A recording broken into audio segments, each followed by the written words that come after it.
Eu tava no último ano da faculdade, eu tava muito feliz. E eu me lembro exatamente de onde eu tava 10 dias depois. Eu tava sentado na carroceria da minha van no estacionamento do campus quando eu decidi tirar minha vida. E eu fiquei a um passo do precipício, foi o mais perto que eu já estive. Eu só tirei o dedo do gatilho graças a algumas coincidências. E depois do que aconteceu, o que me deu mais medo foi o quão rápido veio a oportunidade. Então, eu me tornei muito metódico sobre testar formas diferentes de lidar com meus altos e baixos. Pessoas normais podem ter de 6 a 10 crises depressivas sérias durante a vida. Eu tenho transtorno bipolar, de família, e eu havia tido mais de 50 até aquele momento, e eu aprendi muito com isso. Eu tive muitas lutas no ringue com a escuridão, e com elas vieram boas anotações.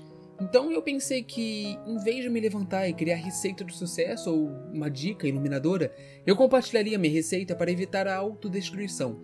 E a ferramenta que eu encontrei, que provou ser a barreira mais confiável para a queda livre emocional, é a mesma ferramenta que me ajudou a tomar as melhores decisões no trabalho. E essa ferramenta é o estoicismo.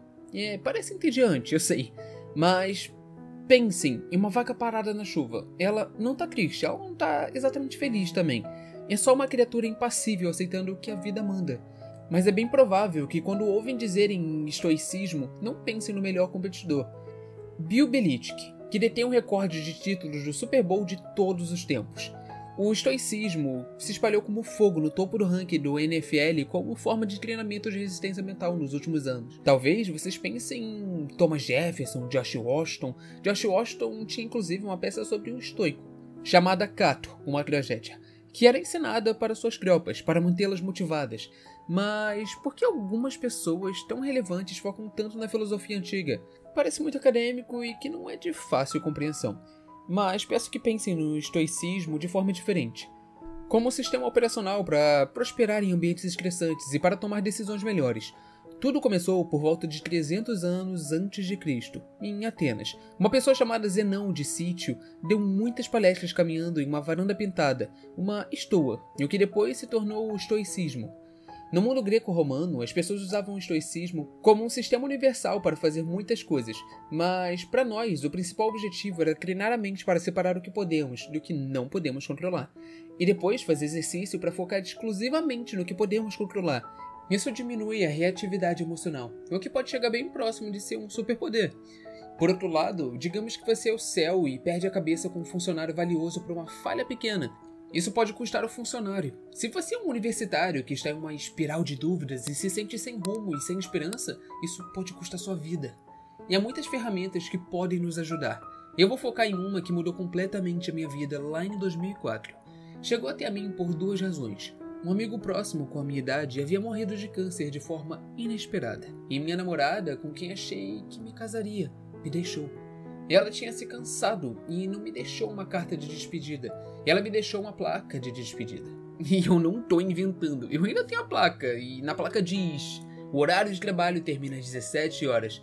Ela me deu pra pôr na minha mesa, pra minha saúde. Porque na época eu tava trabalhando no meu primeiro negócio. Eu tava perdido. Eu trabalhava 14 horas por dia, 7 dias por semana.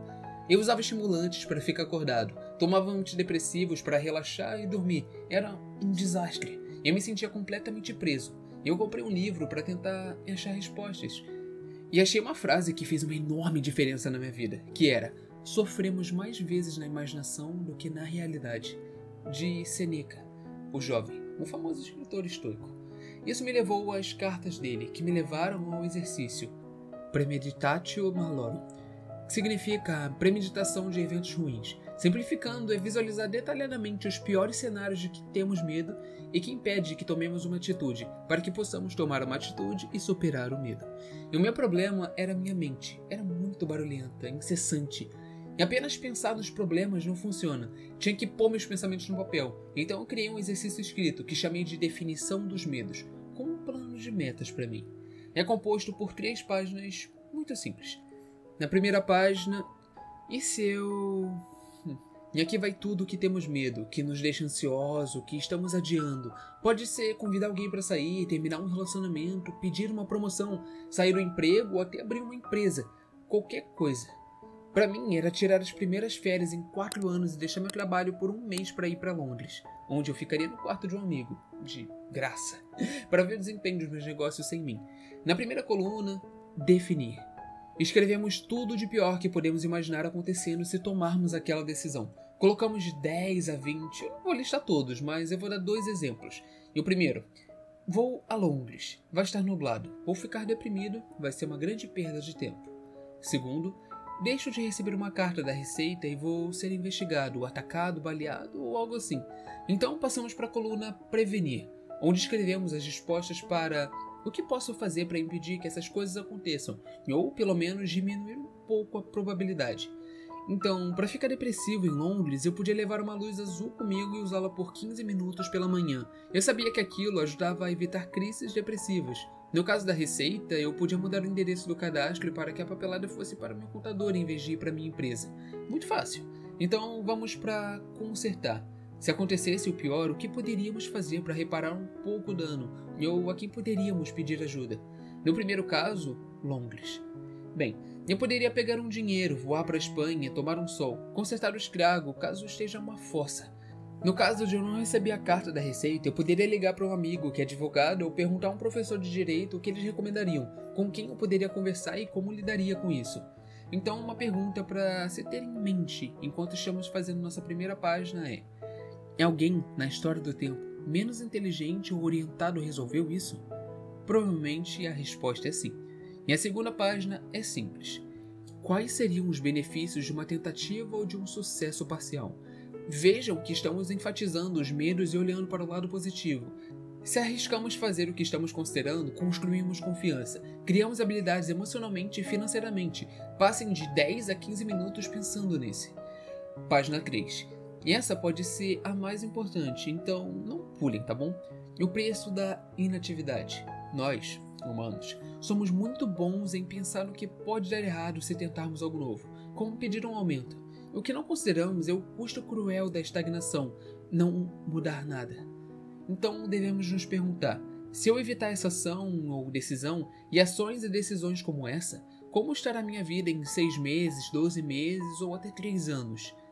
Mais longe que isso, começa a parecer intangível. E detalhe, novamente, emocionalmente, financeiramente, fisicamente, que seja. E quando eu fiz isso, eu criei um cenário aterrorizante. Eu estava me automedicando. O meu negócio ia implodir a qualquer momento se eu não me afastasse. Meus relacionamentos estavam desgastados ou fracassando. E percebi que a inatividade não era mais uma opção para mim. E essas são as 3 primeiras páginas. E essa é a definição dos medos. E depois disso, eu percebi que, em uma escala de 1 a 10, 1 sendo o mínimo impacto e 10 sendo o máximo impacto. Se eu fosse viajar, eu arriscaria de 1 a 3 pontos em dor temporária, e reversível por 8 a 10 de mudança de vida positiva que poderia ser permanente. Então, eu fui. Nenhum dos desastres aconteceu. Houve alguns tropeços, claro. Eu consegui me libertar dos negócios, acabei estendendo essa viagem por 1 ano e meio ao redor do mundo. E essa foi a base do meu primeiro livro.